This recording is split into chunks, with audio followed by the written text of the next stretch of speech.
आज का जो नेक्स्ट टॉपिक अपन स्टार्ट करेंगे वो लेंगे मिरर, हिंदी में बोलते हैं दर्पण। ठीक है, यानी दर्पण के बारे में पढ़ेंगे अपन, मिरर की अपन स्टडी करेंगे। अब जो मिरर है, दर्पण है, उसके अंदर देखिए एक तो होता है प्लेन मिरर, प्लेन मिरर, ठीक है, यानी हिंदी में क्या बोलते हैं, समतल दर्पण। समतल दर्पण कौन सा होता है, जिसके अंदर हम अपना चेहरा देखते हैं, फेस देखते हैं। सुबह सुबह उठते हैं, नहाते हैं, तो इसमें देखते हैं कि अपना चेहरा कैसा दिखाई दे रहा है, सुंदर दिखाई दे रहा है क्या, या उसके आगे खड़े होकर के अपन अपने जो बाल वगैरह बनाते हैं, वो कौन सा दर्पण होता है, वो समतल दर्पण होता है, जिसको अपन बोलते हैं प्लेन मिरर बोलते हैं। अब देखिए ऐसे पूछ लिया जाए कि अब आपने कभी देखा होगा कि जो प्लेन मिरर है ना, प्लेन मिरर के एक साइड से तो अपन अपना चेहरा देखते हैं और दूसरी साइड के अंदर उसके ऊपर कोई कलर लगा हुआ रहता है। देखा ना आपने कि प्लेन मिरर समतल दर्पण के एक साइड में तो अपन अपना चेहरा देखते हैं और दूसरी तरफ उसके क्या लगा हुआ रहता है, कलर लगा हुआ रहता है। तो ऐसा जो दर्पण होगा, जो मिरर होगा, वो कौन सा होगा, प्लेन मिरर होगा, यानी one side coated with the colour. क्या बताएंगे अपन, one side coated with the colour. इसका मतलब क्या हो गया कि दर्पण की एक सतह कलर के द्वारा लेपित होती है। ऐसा दर्पण जिसकी एक सतह पर क्या लगा, अपन कलर लगाते हैं, अपना चेहरा देखते हैं, चेहरा जिसके अंदर दिखाई देता है वो कौन सा होता है, प्लेन मिरर या समतल दर्पण होता है। फिर अपन ये बताते हैं कि प्लेन मिरर या समतल दर्पण के अंदर प्रतिबिंब कैसा बनता है। प्रतिबिंब का मतलब छाया, चित्र कैसा बनता है। देखिए अब अपन यहाँ पे दो शब्द काम में लेंगे। एक शब्द का नाम है प्रतिबिंब, जिसको बोलते हैं इमेज। क्या बोलेंगे, इमेज। एक शब्द है बिंब, क्या, बिंब, जिसको अपन क्या बोलते हैं, ऑब्जेक्ट। ठीक है, क्या बोलेंगे, ऑब्जेक्ट, यानी वस्तु। वस्तु, तो वस्तु का कैसा दिखाई दे, तो ऑब्जेक्ट और इमेज हो गई ना। ऑब्जेक्ट किसको बोल दिया, जिसको अपन देख रहे हैं, वो तो हो गया ऑब्जेक्ट, और जो मिरर में दिखाई दे रहा है वो क्या होती है, इमेज, जिसको क्या बोलते हैं, प्रतिबिंब बोला जाता है। तो प्लेन मिरर या समतल दर्पण के अंदर देखिए चित्र कैसा दिखता है। आप अपने खुद को ही इमेज कीजिए, आप एक मिरर के सामने खड़े हो, ठीक है ना, आप कहाँ खड़े हो, मिरर के बिल्कुल कहाँ खड़े हो, सामने खड़े हो। तो सपोज कीजिए उस मिरर के अंदर आपको क्या क्या दिखाई दे रहा है। तो देखिए सबसे पहले तो आप क्या देखोगे, आपको इमेज जब आप देखोगे तो देखिए आपको क्या दिखाई देता है कि प्लेन मिरर में राइट पार्ट लेफ्ट में दिखाई देता है, लेफ्ट पार्ट राइट में दिखाई देता है। यानी अपना जो राइट पोजीशन है ना, वो तो किस में दिखेगा, लेफ्ट, लेफ्ट राइट में और राइट लेफ्ट में, यानी दाया बाई तरफ, बाया दाई तरफ दिखाई देगा। आप चाहो तो कर सकते हो, आप एक वॉच लीजिए, घड़ी लीजिए और उसको आप मिरर में देखिए, आपको उल्टा दिखेगा। ठीक है, लेफ्ट वाला राइट में दिखेगा, राइट वाला लेफ्ट में दिखेगा, दाया भाग बाएं में दिखेगा और बाया भाग दाएं में दिखेगा। तो इसका मतलब ऐसे जो इमेज बनती है ना, ऐसा जो प्रतिबिंब बनता है, उस प्रतिबिंब को अपन बोलते वर्चुअल। वर्चुअल को हिंदी में बोलते हैं आभासी, यानी आभास हो रहा है केवल हमें कि चित्र सही बना है, लेकिन वो सही नहीं बनता है। ठीक है, तो कैसी इमेज बनेगी, वर्चुअल इमेज बनेगी, यानी प्रतिबिंब कैसा बनेगा, आभासी प्रतिबिंब बनता है, कि समतल दर्पण के अंदर आभासी प्रतिबिंब बनता है। दूसरी बात अपन ये बताएंगे, देखिए अब आप जैसे जैसे मिरर के पास जाते हो, उसके अंदर दिखाई देने वाला प्रतिबिंब या इमेज भी पास दिखाई देती है। आप जैसे जैसे दूर जाते जाओगे, इमेज भी कैसी दिखाई देगी, आपको दूर दिखाई देगी। तो इसका मतलब क्या होता है कि अगर वस्तु दर्पण से दूर है तो प्रतिबिंब भी दूर बनेगा, अगर वस्तु दर्पण के पास में है तो प्रतिबिंब भी क्या बनेगा, पास में बनेगा। अगर ऑब्जेक्ट है ऑब्जेक्ट मिरर से क्या है, दूर यानी फॉरेस्ट है, तो इमेज भी क्या बनेगी, फॉरेस्ट बनेगी। अगर ऑब्जेक्ट मिरर के नियरेस्ट है तो इमेज भी कैसी बनेगी, नियरेस्ट बनेगी। ठीक है, आगे बात समझ में। तीसरी बात और क्या बताते, same size. Same size clear हो गई कि एक समतल दर्पण के अंदर किस प्रकार का चित्र बनता है। तो एक बार मैं वापस समझा देती हूँ। समतल दर्पण कौन सा होता है, जिसके अंदर आप अपना फेस देखते हैं, चेहरा देखते। देखिए इमेज कैसी बनेगी, प्रतिबिंब कैसा बनेगा, आभासी, वर्चुअल। दाया भाग बाई तरफ, बाया भाग द। ठीक है, फिर क्या होगा, अगर ऑब्जेक्ट वस्तु दूर है तो प्रतिबिंब यानी इमेज भी दूर बनेगी।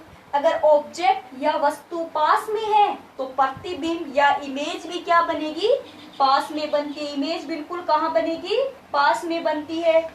फिर उसके बाद में और क्या बताएंगे, समतल दर्पण से संबंधित अपन आकार, जितना आकार वस्तु का है उतना ही आकार किसका बनेगा, किसका बनेगा, प्रतिबिंब का बनेगा। ठीक है, यानी सेम साइज होती है।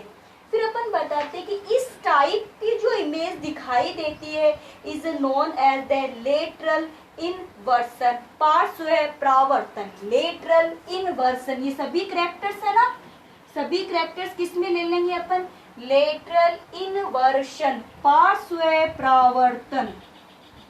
पार्श्व परावर्तन लेटरल इनवर्सन के अंदर आ जाता है। चलिए नेक्स्ट अपन बात करेंगे।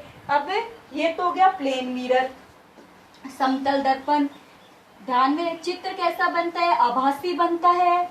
वस्तु जितनी दूरी पर है प्रतिबिंब भी दर्पण में उतनी ही दूरी पे बनेगा। ठीक है, और सेम साइज का बनता है, सेम आकार का बनता है। अब अपन बात करते हैं स्फेरिकल मिरर। स्फेरिकल मिरर, गोलीय दर्पण। हिंदी में क्या बोलेंगे इसको, वो तो था समतल दर्पण और अब क्या पढ़ेंगे, गोलीय दर्पण।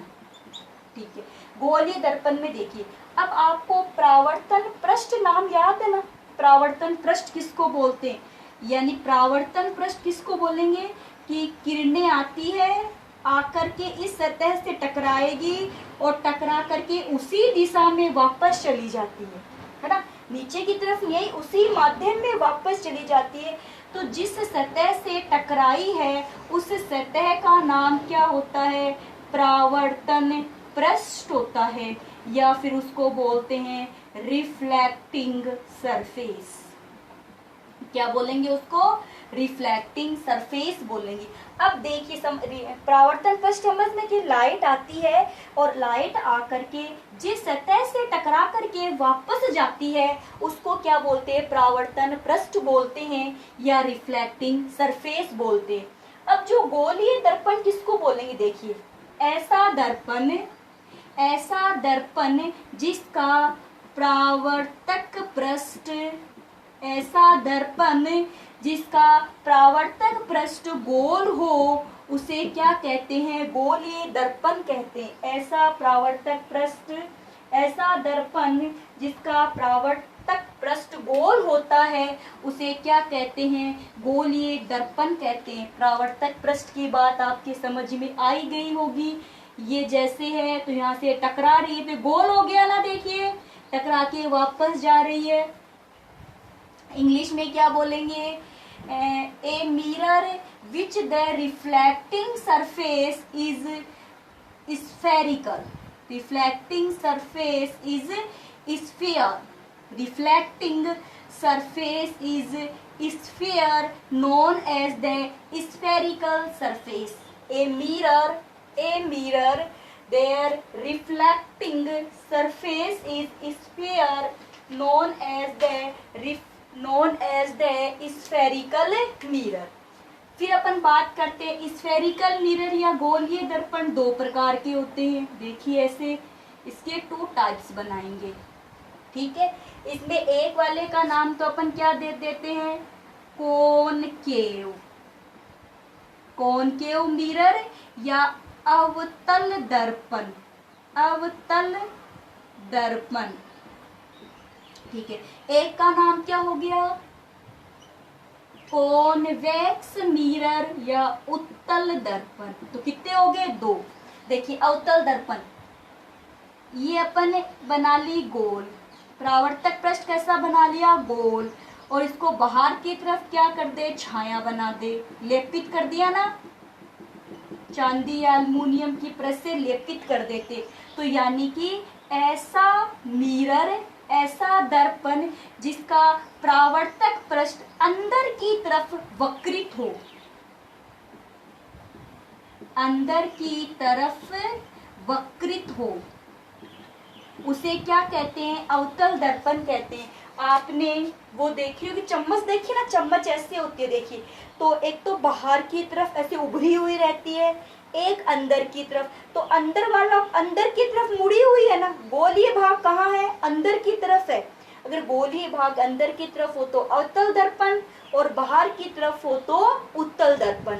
यानी कि अगर परावर्तक पृष्ठ अंदर की तरफ वक्रित हो तो अवतल दर्पण, और परावर्तक पृष्ठ बाहर की तरफ वक्रित हो तो क्या बोलते हैं? उत्तल दर्पण। उत्तल का चित्र कैसे बनाओगे? अंदर की तरफ छाया कर दो।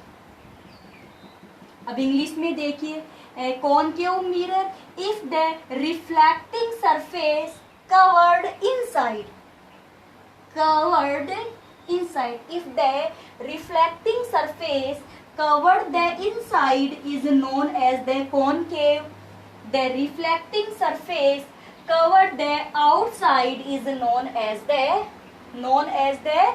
convex। ठीक है, इतनी बात क्लियर हो गई, कोई दिक्कत नहीं, लैंग्वेज आपके समझ में आ गई होगी। फिर अपन ये बात करते हैं कि जैसे मान लीजिए ये कौन सा भैया? अवतल दर्पण है। क्या है? अवतल दर्पण क्या करता है कि जो लाइट जो आती है उन सबको एक जगह इकट्ठा कर लेता है। जैसे देखिए, ये आपको मैं बताऊं एक तरीका, ये आपको दिखाई दे रहा होगा शायद, और मार्कर ले लेते हैं। इस देखिए, यहाँ से लाइट आई है ना, रिफ्लेक्ट होके यहाँ मिल गई, यहाँ से फिर लाइट आएगी, इसे टकरा करके यहाँ मिल गई, ऐसे जैसे इधर से लाइट आती है टकरा करके तो यहाँ मिल रही है ना, यानी ये लाइट को एक जगह क्या करता है? इकट्ठा कर लेता है। इसीलिए इसको क्या बोला जाता है? यानी कि लाइट के जो किरण पुंज को क्या कर देता है? अभिसारित कर देता है। इसीलिए इसे अभिसारित दर्पण भी कहते हैं। अभिसारित, इकट्ठा कर लेता है एक जगह लाइट को। हिंदी में क्या बोलते हैं? अवतल को अभिसारित बोलते हैं, और कॉनकेव इंग्लिश में बोलेंगे तो इसको बोल देंगे कन्वर्ज। यानी कि लाइट को एक जगह क्या कर लेगा? कलेक्ट कर लेगा। जैसे कॉन्वेक्स, ये लाइट को फैला देता है, तो डाइवर्स, क्या नाम हो जाएगा इसका? डाइवर्ज। क्या हो जाएगा? डाइवर्ज। ठीक है, ये हो गया अभिसारित, तो ये हो गया अपसारित। ये थे कुछ। फिर उसके बाद में जब अपन इसके डायग्राम बनाएंगे, इमेज बनाएंगे कि कौन से के अंदर कैसी इमेज बनती है, इसकी बात अपन नेक्स्ट क्लास के अंदर करेंगे। अगर आपको समझ में आया हो तो आप मुझे कमेंट्स करके जरूर बताना।